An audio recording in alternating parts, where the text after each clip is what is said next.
Hello नमस्कार, मैं Yashwant sir MST math class में आप सबों का स्वागत करता हूं। आज नंबर सिस्टम की दूसरी क्लास यानी संख्या पद्धति की दूसरा क्लास में आज बताने जा रहा हूं कि भाज्य संख्या क्या होता है।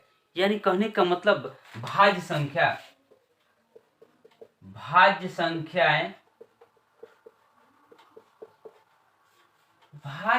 किसे कहते हैं। यानी इसके पहले क्लास में, पिछले क्लास में प्राकृत संख्या, पूर्ण संख्या, सम संख्या, इस सब सारी संख्या के बारे में बता चुका हूं। आज भाज्य संख्या के बारे में चर्चा करने जा रहा हूं। ध्यान दीजिए कि आखिर भाज्य संख्या क्या होता है। यानी भाज्य संख्याएं, अभाज्य संख्याएं,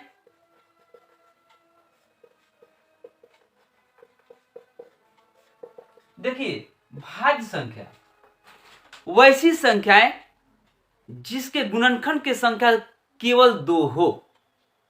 यानी गुणनखंड की संख्या 2 से अधिक ना हो और न ही कम हो, अधिक ना हो और न ही कम हो, गुणनखंड की संख्या केवल 2 हो, उसे भाज्य संख्या कहते हैं। यानी कहने का मतलब जिसका गुणनखंड केवल 2 संख्या होगा। इसका डिफिनेशन हम लोग ये भी कहते हैं कि वैसी संख्या जो एक और स्वयं को छोड़कर किसी दूसरे संख्या से विभाजित न हो, उसे अभाज्य संख्या कहते हैं। अभाज्य संख्या वैसी संख्या है जिसका गुणनखंड की संख्या 2 से अधिक हो। यानी गुणनखंड की संख्या 2 से अधिक हो, उसे भाज्य संख्याएं कहते हैं। ध्यान दीजिएगा, जैसे 4 हुआ, 6, 8, 9, 10, 12, 14, 15 डैश डैश डैश।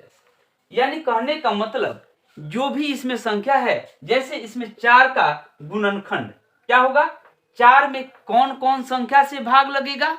ध्यान दीजिएगा, 4 में भाग लगेगा 1 से, 2 से और 4 से।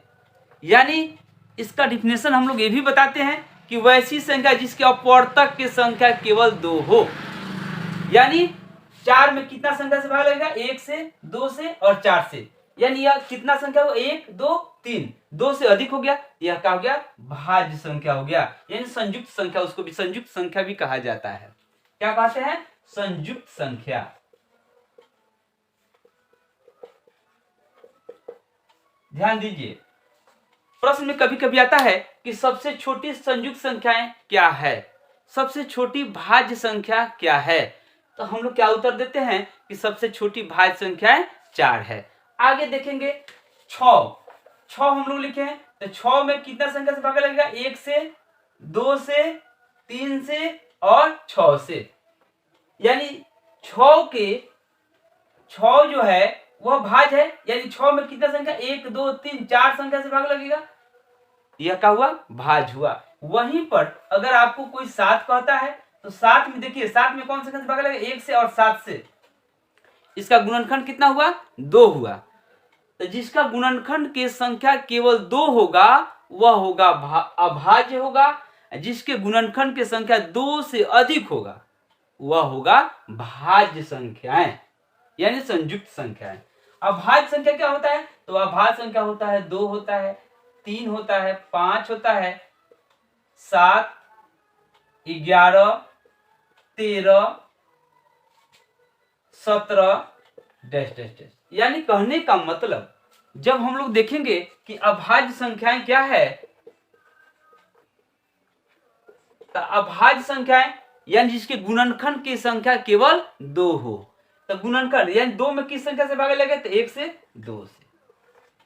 3 में कौन किस संख्या से भाग लगेगा, तो 1 और 3।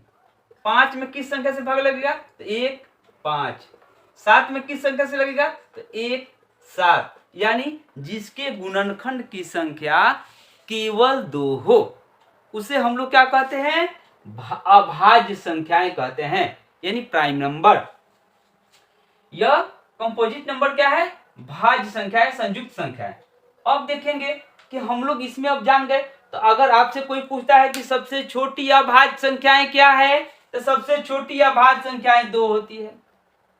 ये भी प्रश्न कभी कभी होता है कि वह कौन सी संख्या है जो सम संख्या होते हुए भी अभाज्य संख्या है। तो वह संख्या है 2। सम संख्या में भी है और अभाज्य संख्या में भी है। ध्यान दीजिएगा, अभाज्य संख्या ये भी कभी कभी प्रश्न में हुआ है, एग्जाम में पूछा हुआ प्रश्न है कि सबसे छोटी भाज्य संख्या और सबसे छोटी अभाज्य संख्या का गुणनफल क्या होगा। तो सबसे छोटी भाज्य संख्या 4 और सबसे छोटी अभाज्य संख्या 2, तो दोनों का गुणनफल क्या होगा, यानी 2 गुने 4 क्या होगा 8। तो हम लोग उत्तर देते हैं 8।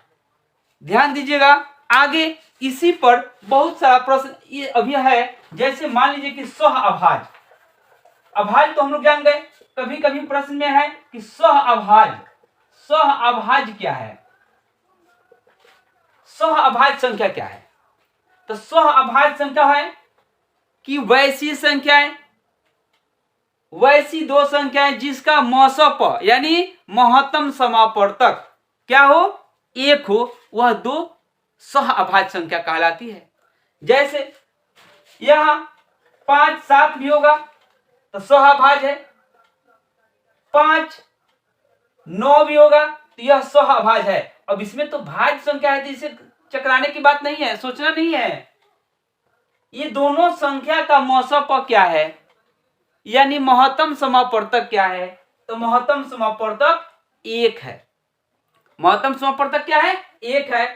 अगर यहां दे दिया जाए 12 13, अब बताइए सह अभाज्य है कि नहीं, तो सह अभाज्य है, इसका मौसप क्या होगा 1 होगा।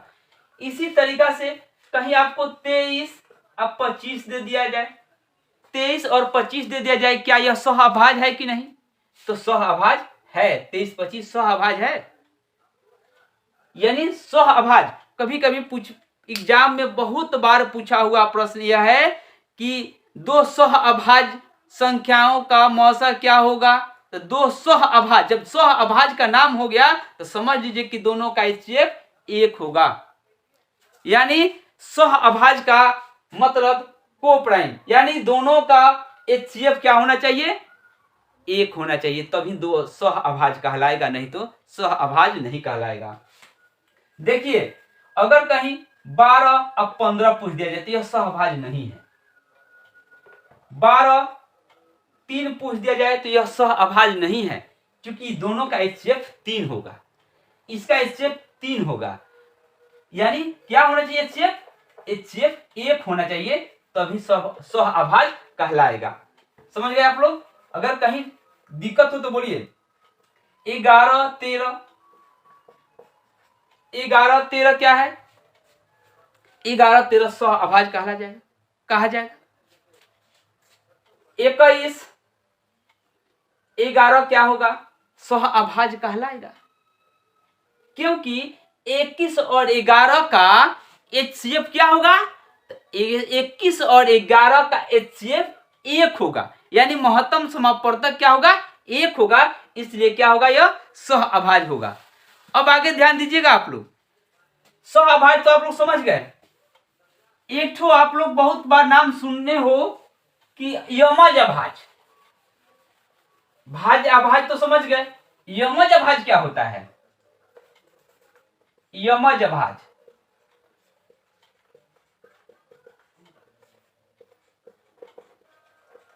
यमज अभाज्य संख्या है।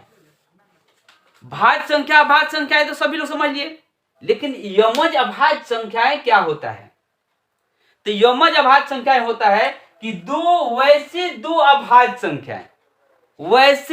अभाज्य संख्याएं जिसके बीच एक भाज्य संख्या हो, यानी 2 अभाज्य संख्याओं के बीच में एक भाज्य संख्या हो, उसे यमज अभाज्य संख्याएं कहते हैं। यानी कहने का मतलब कि जैसे हम लोग यहां लिखते हैं 5 7, यानी 5 6 और 7, यानी 2 अभाज्य संख्याओं के बीच एक भाज्य संख्या होना चाहिए। यह का 6 जो है भाज्य संख्या है, 5 है जो अभाज्य है, 7 है जो अभाज्य है, तो 5 और 7 के बीच एक संख्या 6 है जो भाज्य है, तो यह 5 और 7 यमज अभाज्य भी कहलाएगा। ध्यान दीजिए, यानी 2 अभाज्य संख्याओं के बीच एक भाज्य संख्याएं हो तो वह यमज अभाज्य कहलाता है। जैसे यह 17, 18, 19, तो 17, 18, 19, 17, 18, 19 यानी 17 अभाज्य, 19 अभाज्य। इसके बीच में एक कौन सा संख्या है? भाज्य संख्या है 18। यह 17 और 19 क्या कहलाएगा? यमज अभाज्य संख्या कहलाएगा। क्या कहलाएगा? यमज अभाज्य संख्या है। जैसे अगर आपसे कोई पूछता है कि क्या 13 और 17 यमज अभाज्य संख्या है, क्या कहिएगा? यह 13 और 17 यमज अभाज्य संख्या नहीं है। क्यों नहीं है? कि 13, 14, 15, 16, 17। अब बताइए यह अभाज्य संख्या, यह अभाज्य संख्या है। हम क्या बताए हैं कि दो अभाज्य संख्या के बीच एक भाज्य संख्या हो उसे यमज अभाज्य संख्या कहते हैं। इसमें कितना भाज्य संख्या है? 3 भाज्य संख्या है, 14, 15, 16। यह यमज अभाज्य नहीं कहलाएगा। ध्यान दीजिएगा, यहां जैसे हम लोग 29, 30 और 31, बताइए 29 और 31 यमज अभाज्य है कि नहीं? तो 29, 31 यमज अभाज्य है। चूंकि 29 और 31 के बीच में 31 जो है वह क्या है? भाज्य संख्या है। समझ में आ गया? अब थोड़ा सा ध्यान दीजिएगा कि यहां आप लोग को बताया गया कि भाज्य संख्या यानी कंपोजिट नंबर, भाज्य संख्या, सबसे छोटा भाज्य संख्या क्या है? 4 है। क्या आप सबसे बड़ा से बड़ा भाज्य संख्या को लिख सकते हो? तो हम लोग जो क्या कहिएगा उत्तर? नहीं, सही है। हम लोग बड़ा से बड़ा भाज्य संख्या यानी संयुक्त संख्या को नहीं लिख सकते हैं। 4, 6, 8 डैश डैश डैश अभाज्य है 2, 3, 5, 7, 11 डैश डैश डैश। तो यहां आप लोग थोड़ा सा ध्यान दीजिएगा, सह अभाज्य, सह अभाज्य कहा गया है कि दो संख्याओं का मौसा क्या होना चाहिए? एक होना चाहिए। तो वह क्या कहलाएगा? सह अभाज्य कहलाएगा। यानी यदि दो संख्याओं का मौसम पर एक हो तो वह दोनों संख्या क्या कहलाता है? सह अभाज्य कहलाता है। ध्यान दीजिएगा, जैसे यहां हम लोग बताए हैं कि 13, 15, 17, 20, इस तरह से भी लिख सकते हैं। 3, 7, यह सब सह अभाज्य होगा। यमज अभाज्य, यमज अभाज्य संख्या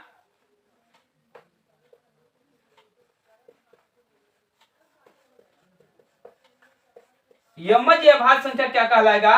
यानी वैसे दो अभाज्य संख्या जिसके बीच एक भाज्य संख्या हो। जैसे ध्यान दीजिए 7, 5, 7, 5, 7, इसके बीच एक 6 है। 11, 13, 17, 19, यह सब इस तरह का जो संख्या है वह यमज अभाज्य संख्या है। ठीक, अगर यह वीडियो आपको अच्छा लगे तो लाइक, कमेंट और शेयर जरूर कीजिएगा और चैनल को सब्सक्राइब कीजिएगा। जय हिंद, जय भारत।